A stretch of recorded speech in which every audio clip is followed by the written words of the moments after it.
Nos acompaña nuestra sagrada procesión de la bandera. Las líneas floristas haciendo flamear nuestra bandera roja y blanca del Perú.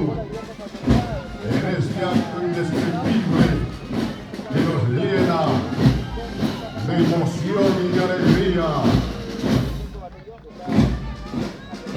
La bandera roja y blanca, bandera peruana, tú que envolviste gloria, varones y graves señores.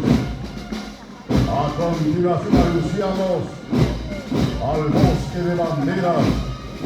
Representa el patriotismo, el heroísmo de la mujer palmeña, y está conformada por instituciones de la región de Tacna, el Ejército del Perú, la Fuerza Aérea del Perú, la Policía Nacional del Perú, la Junta de Fiscales Superior del Distrito Judicial de Tacna, el Ministerio Público, la Universidad Nacional